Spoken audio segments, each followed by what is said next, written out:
Salam dəyərli coğrafiya sevərlər. Bu gün tərtib etdiyim sualın izahına baxacağıq. Sualın şərtində uyğunsuzluğu istəyir. Kotabaxi vulkanının aid olduğu ölkə ilə Çet dil qrupuna mənsub olan ölkənin sərhədində yerləşən monarx idarəetmə quruluşuna malik ölkənin onunla oxşar cəhəti eyni sayda yarımkürələrə malik olmasıdır. Yəni Kotabaxi vulkanının biz bilməliyik ki, hansı ölkədir? Bu Ekvador hesab olunur. Eyni zamanda əlavə bilgi olaraq Çimprosya vulkanı da Ekvadora məxsusdur. Daha sonra Çet dil qrupuna mənsub olan ölkə isə İrlandiyadır və onun da sərhədində yerləşən Böyük Britaniyadır. Deməli, Ekvadorla Böyük Britaniya arasında oxşar cəhət eyni sayda yarımkürələrə malik olmasıdır. Bəli, fikir doğrudur. Çünki Ekvadoru 3 yarımkürədə yerləşir, ekvator xətti kəsdiyi üçün.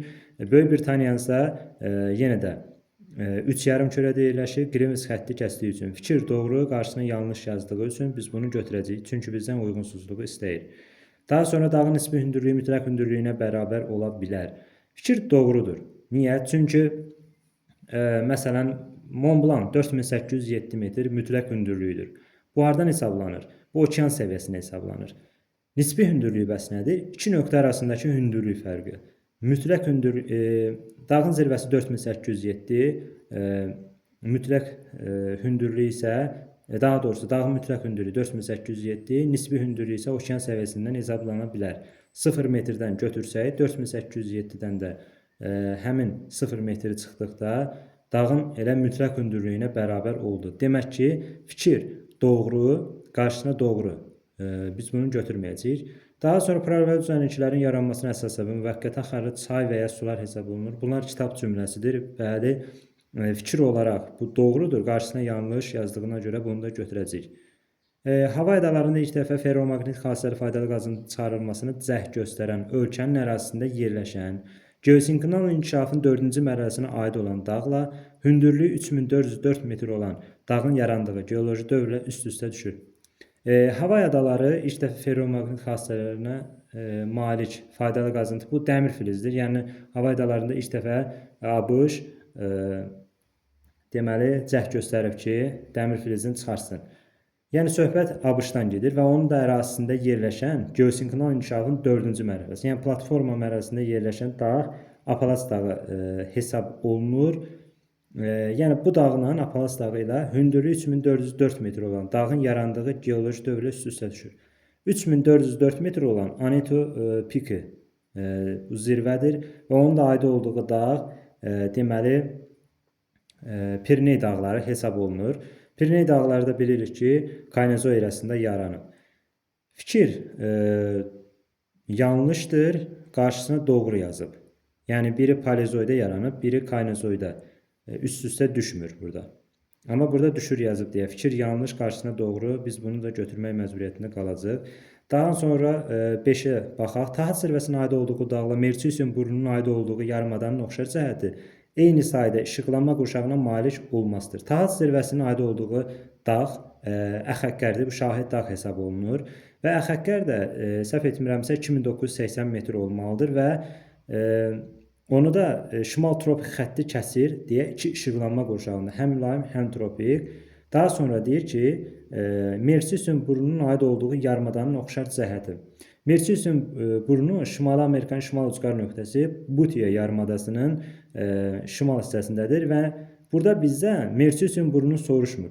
Mersiusin burnunun aid olduğu yarımadan soruşur, yəni Butiya. Butiyada şimal qütb dairəsi kəsdiyinə görə iki işıqlanma qurşağında yerləşir. Həm qütb, həm də mülayim işıqlanma qurşağında.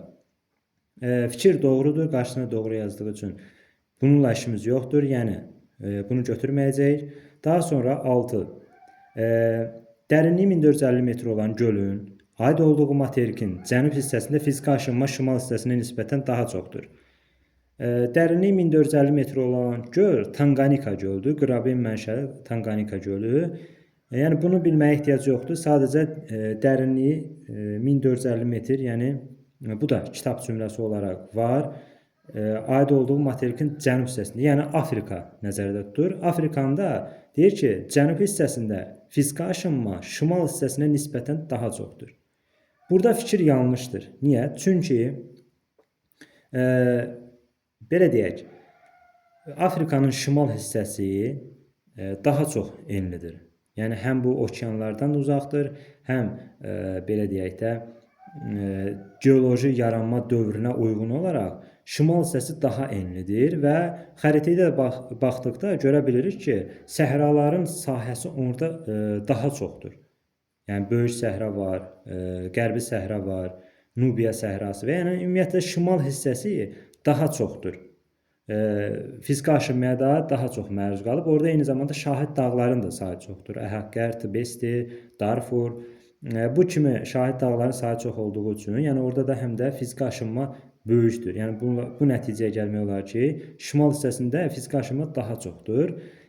Bu fikir olaraq yanlışdır, lakin qarşısına doğru yazdığı üçün biz bunu yanlış kimi də götürə bilərik. Yəni uyğunsuz variant kimi götürə bilərik. Əslində burada 4 uyğunsuzluq var. Olduğu hansılar? Deməli 1, 3, 4 və 6. Düzdürmü? 1, 3, 4, 6. 1, 3, 4 olduğu üçün C variantını götürə bilərik. Doğru cavab C variantıdır. İzlədiyiniz üçün təşəkkürlər.